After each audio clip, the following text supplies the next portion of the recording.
예수 따라가며 복음 순종하면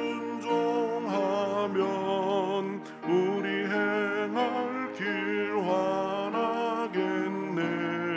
주를 의지하며 순종하는 자를 주가 늘 함께 하시리라. 의지하고 순종하는 길은 예수 안에 즐겁고 복된 길이로다.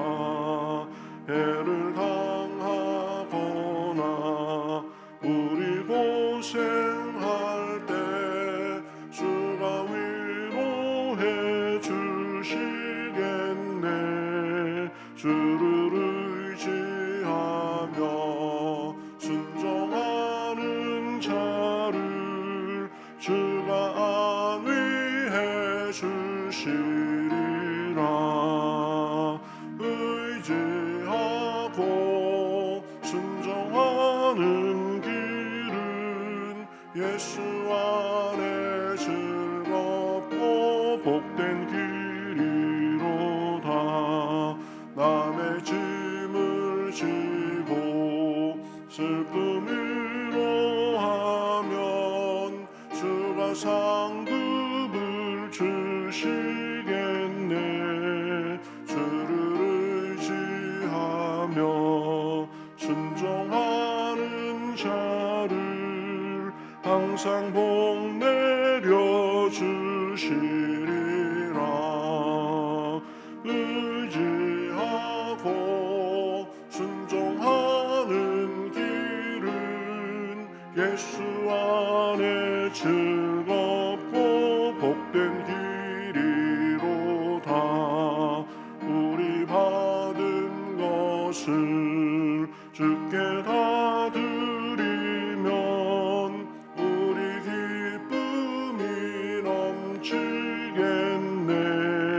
주를 의지하며 순종하는 자를 은혜 풍성케 하시리라. 의지하고 순종하는 길은 예수 안에 즐겁고 복된 길이로다. 주를 힘입어서 말씀 잘 배우고 주를 모시고 살아가세. 주를 의지하며 항상 순종하면 주가 사랑해 주시리라. 의지하고 순종하는 길은 예수 안에 즐겁고 복된 길이로다. 아멘. 성경 말씀 누가복음 19장 32절부터 보겠습니다. 누가복음 19장 32절부터 40절까지입니다.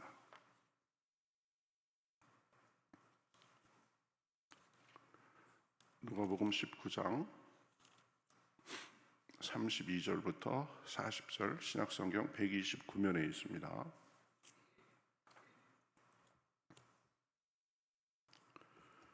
누가복음 19장 32절부터 저와 여러분이 한 절씩 교독하겠습니다. 보내심을 받은 자들이 가서 그 말씀하신 대로 만난지라. 나귀 새끼를 풀 때에 그 임자들이 이르되 어찌하여 나귀 새끼를 푸느냐. 대답하되 주께서 쓰시겠다 하고 그것을 예수께로 끌고 와서 자기들의 겉옷을 나귀 새끼 위에 걸쳐놓고 예수를 태우니 가실 때에 그들이 자기의 겉옷을 길에 펴더라. 이미 감람산 내리막길에 가까이 오심에 자의 온 무리가 자기들이 본 바 모든 능한 일로 인하여 기뻐하며 큰 소리로 하나님을 찬양하여 이르되 찬송하리로다. 주의 이름으로 오시는 왕이여, 하늘에는 평화요 가장 높은 곳에는 영광이로다 하니, 무리 중 어떤 바리새인들이 말하되 선생이여 당신의 제자들을 책망하소서 하거늘 대답하여 이르시되 내가 너희에게 말하노니 만일 이 사람들이 침묵하면 돌들이 소리 지르리라 하시니라. 아멘. 네, 오늘 말씀은 예수님께서 이제 십자가에 달리기 위해서 예루살렘에 가시는 길이었는데, 이제 일행이 예루살렘에 가까웠을 때 예수님이 그 제자 둘을 따로 보내시면서 말씀하시죠. 맞은편 마을로 가면 거기 아무도 타보지 않은 나귀 새끼 한 마리가 있을 테니까 풀어서 끌고 와라. 그 어린 나귀를 예루살렘으로 이제 타고 가려고 그렇게 하신 거죠. 그러면서 혹시 누가 왜 나귀를 가져가려고 하느냐 그러면 주가 쓰시겠다라고 대답해라, 이렇게 일러 주셨습니다. 그래서 이제 제자들은 진짜 그렇게 가보니까 나귀 새끼가 정말 있었습니다. 그래서 매여 있는 그 나귀 새끼를 푸니까 이 주인이 묻습니다. 어찌하여 나귀 새끼를 푸느냐? 그래서 주께서 쓰시겠다라고 대답하니까 그 주인들이 그냥 내주었습니다. 그래서 예수님께서 이제 예루살렘에 입성하시는데 그 나귀를 타고 그렇게 들어가시게 됐죠. 이 이야기가 보면은 주가 쓰시겠다라고 하니까 나귀 주인이 그 나귀를 선뜻 내줬는데 왜 내줬는지를 우리는 알 수 없습니다. 아마 예수님이 미리 따로 연락을 해놔가지고 아는 사람에게 연락을 해놔서 이러이러하니까 내가 나귀를 탈 테니까 사람을 보낼 테니까 보내달라라고 말씀을 해 놓으신 것일 수도 있고, 또 그 나귀 새끼의 주인이 예수님에 관한 소문을 들어서 예수님이 쓰신다고 하니까 두말 않고 내어준 것일 수도 있습니다. 그런데 어찌됐건 가만히 생각해 보면 주님이 쓰시도록 그 나귀를 내어준다는 것이 그리 간단한 일은 아니었습니다. 군중들은 예수님을 많이 따르기도 했지만 이 당국자들과 힘 있는 사람들은 예수님을 아주 싫어하는 그런 상태였습니다. 그래서 호시탐탐 예수님을 죽일 기회만 엿보고 있었습니다. 헤롯 왕도 예수님을 꽤 못마땅하게 생각했었습니다. 그러니까 이게 우리가 생각해 보면 예수님과 잘못 엮이면 왕과 힘 있는 사람들에게 밉보여서 이 큰 어려움을 겪을 수도 있는 그런 생각을 할 수 있었죠. 그럼에도 그 주인은 예수님을 위해서 기꺼이 나귀를 내어드린 것입니다. 손해와 위험을 무릅쓰고 내어드린 거죠.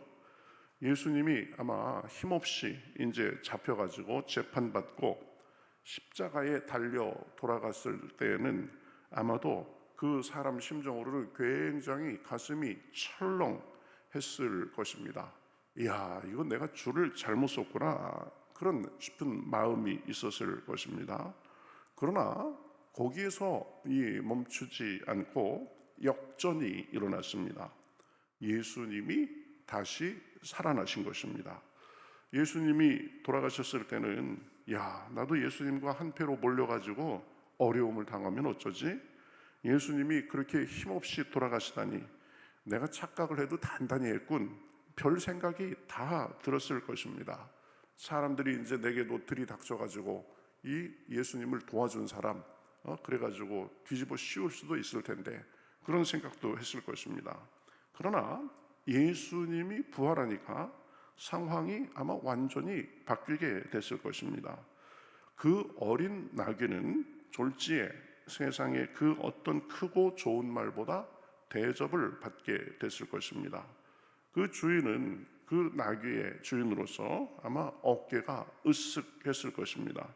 자기 나귀를 사람들에게 보여주면서 얘가 예수님을 태우고 예루살렘에 들어갔던 그 낙이야, 그러면서 아주 우쭐했을 것입니다. 복받은 나귀의 주인으로서 사람들의 부러움도 샀을 것입니다. 주가 쓰시겠다라고 할 때 기꺼이 헌신하니까 그러한 영예를 누리게 된 것입니다. 예수님을 위해서 자기 것을 내어드린 사람, 만왕의 왕께 쓰임받은 나귀의 주인으로 기억되는 것입니다. 그 사람의 그러한 순종은 구약의 예수님에 관한 이 예언, 스가랴서에 예언된 그 메시아가 오시는데 어린 나귀를 타고 오신다라는 그 예언을 성취하는 일에 그 사람은 쓰임 받은 것입니다. 그러니 평생을 감사와 감격 속에 살았을 것입니다. 지금 천국에서도 그 나귀의 주인으로서 아마 우리 가면은 알아볼 수 있을 겁니다. 여러분, 작은 순종이 주님께서 쓰시겠다라고 하실 때 순종하니까 이 하나님께서 그러한 영광을 주신 것입니다. 여러분, 우리도 그러한 자세가 필요합니다. 누구에게 쓰임 받는가, 이게 중요합니다. 여러분, 사람에게 쓰임 받는 것도 사람에게 인정받으면 굉장히 기분 좋고 좋습니다. 대통령께 쓰임 받으면 한 나라에서 귀하게 쓰임 받는 일에 그거보다 더한 일이 없겠죠. 그런데 여러분, 사람에게 쓰임 받는 것은 대통령에게 쓰임 받는 것은 길어야 몇 년이고, 그런데 자리에서 내려오면 욕을 당하기 일쑤입니다. 우리나라 많이 보죠. 그런데 여러분, 주님께 쓰임 받는 것은 시한도 없고 영원한 보람과 상급이 있다는 것을 우리는 기억해야 됩니다. 여러분, 성경은 사람은 누군가의 종으로 살게 돼 있다라고 말합니다. 이 죄의 종, 욕심의 종으로 살거나 의의 종, 하나님의 종으로 산다고 합니다. 나는 그저 내 마음을 따라서 살 거야, 내 생각대로 살 거야, 그러면 죄의 종으로 사는 것과 똑같은 것입니다. 사람은 중립적이지 않습니다. 악의 종으로 살든지 죄의 종으로 살든지 하나님의 종으로 살게 돼 있는 것입니다. 하나님을 모르고 지금 세상에서 자기 마음대로 산다고 하는 사람들, 사실은 죄의 종으로 살고 있는 거죠. 죄의 종으로 살면 그 종국이 사망이라고 했습니다.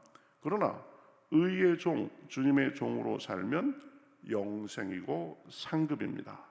성경에는 주께서 쓰시겠다고 할 때 기꺼이 순종해서 인생이 바뀐 사람들의 이야기로 넘쳐납니다. 특히 예수님의 제자들을 보면 그렇습니다. 베드로는 갈릴리 호수에 이 고기 잡던 평범한 어부였었습니다. 배운 것도 없었고 그저 이 자기가 가진 실력이라고는 어렸을 때부터 이 고기를 잡아야 먹고 살 수 있으니까 어렸을 때부터 이 배워온 고기 잡는 그게 베드로가 가진 전부였습니다.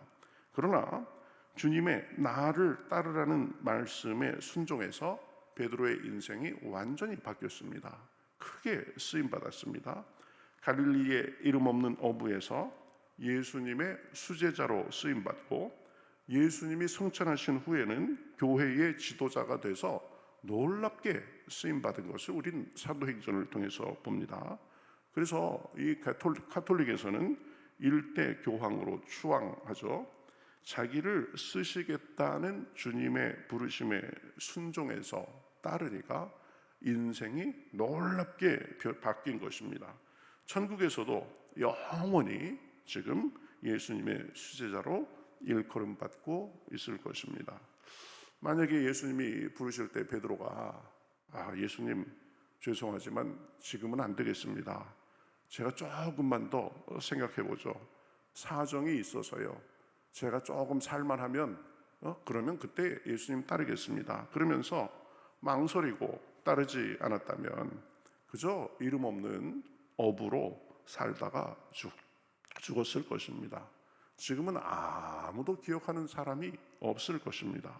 그러나 주님의 부르심에 순종하고 쓰임받으니까 초라한 어부에서 영원히 기억되는 놀라운 제자로 쓰임받고 기억되게 되는 것입니다.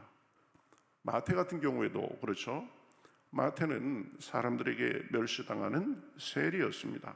그러나 예수님의 부르심에 순종하고 따라서 제자로서 쓰임받았습니다. 삭개오도 예수님이 오신다고 그러니까 궁금해가지고 이 나무 위에 올라가 있는데 예수님이 오셔서 부르실 때 나무에서 내려와서 예수님을 집에 모시고 따름으로 인해서 완전히 변화된 삶을 살았습니다. 돈의 노예가 돼가지고 다른 사람들을 속여 빼앗고 매국 노술이 들어가면서도 돈이 최고야 그래가면서 사람들의 손가락질을 받으며 살았지만 그러나 다른 삶을 살게 됐습니다. 여러분, 예수님의 부르심에, 우리 주님의 부르심에 순종하면 우리가 갖고 태어난 것보다 훨씬 더 많은 것을 누리고 이루며 살 수 있습니다. 사사기에 보면 입다라는 사사의 이야기가 나옵니다. 그는 서자였습니다. 서자였기 때문에 이복 형제들에게 구박받고 그러다가 쫓겨나가지고 이제 집을 떠나서 잡류의 우두머리로 살았다라고 말합니다. 가슴에 한을 안고 아주 그런 사람들하고 모여가지고 그런 사람들의 우두머리로 살았던 거죠.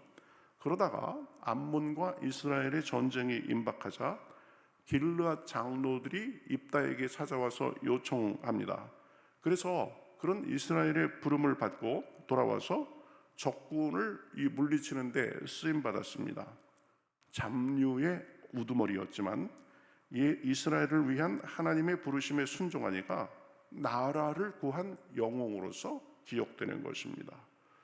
아모스 같은 경우에는 남유다에서 뽕나무를 치는 평범한 농부였습니다. 그러나 어느 날 갑자기 하나님께서 북이스라엘로 가서 하나님의 말씀을 전하라라고 그렇게 명하니까 그 부르심에 순종해서 선지자로 쓰임 받게 됐습니다. 라합 같은 경우에는 천한 기생이었지만 이스라엘의 하나님의 소식을 듣고 이스라엘을 도와서 믿음의 영웅의 한 사람으로 예수님의 족보에 기록되는 사람으로 그렇게 영광을 누린 것입니다. 우리도 예수님께서 우리를 부르실 때 주가 쓰시겠다라고 하실 때 순종하고 따름으로 주님의 복과 은혜가 삶에 넘치기를 우리 주님의 이름으로 축복합니다. 주님께서 우리를 쓰시겠다고 할 때, 주님께서 나를 따르라고 할 때, 주님께서 내게 일을 맡기실 때 그때는 나의 무엇을 가져가려고 하시는 것보다 우리를 쓰시려는 기회가 되는 것입니다. 오늘 말씀에 자기 나아기를 주님께 드려서 쓰임받고 그렇게 영예를 누린 그 사람처럼 우리 삶에도 주님의 부르심에 순종함으로 주님의 복과 은혜가 풍성하시기를 다시 한번 주님의 이름으로 축복합니다. 우리 같이 기도하시겠습니다.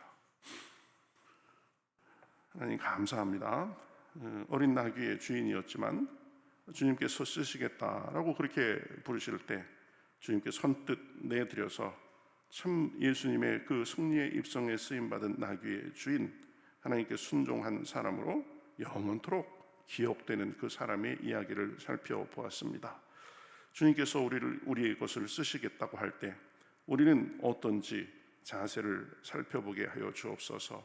그저 내 이속과 내 계산만을 따지는 것이 아니라 주님께서 나를 쓰시겠다 하는 것이 기회로 알아서 내게 있는 것을 드리고 주님께 충성하고 헌신해서 평생 복받은 사람, 영원히 복받은 사람으로 기억될 수 있도록 인도하여 주시옵소서. 죄의 종으로 사는 것이 아니라 내 욕심의 종으로 사는 것이 아니라 하나님의 종, 의의 종으로 살아서 삶의 생명의 열매가 풍성할 수 있도록 인도하여 주시옵소서. 감사하며 예수님의 이름으로 기도하옵나이다. 아멘.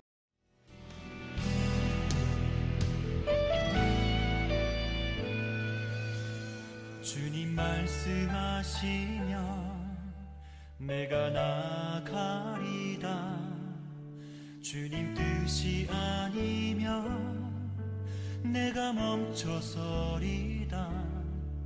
나의 가고 서는 것 주님 뜻에 있으니 오 주님 나를 이끄소서. 주님 말씀하시면 내가 나가리다. 주님 뜻이 아니면 내가 멈춰서리다. 나의 가고 서는 것 주님 뜻에 있으니 오 주님 나를 이끄소서. 뜻하신 그곳에 나 있기 원합니다. 이끄시는 대로 순종하며 살리니 연약한 내 영혼 통하여 일하소서. 주님 나라와 그 뜻을 위하여 뜻하신 그곳에 나 있기 원합니다. 이끄시는 대로 순종하며 살리니 연약한 내 영혼 통하여 일하소서. 주님 나라와 그 뜻을 위하여 오 주님 나를 이끄소서.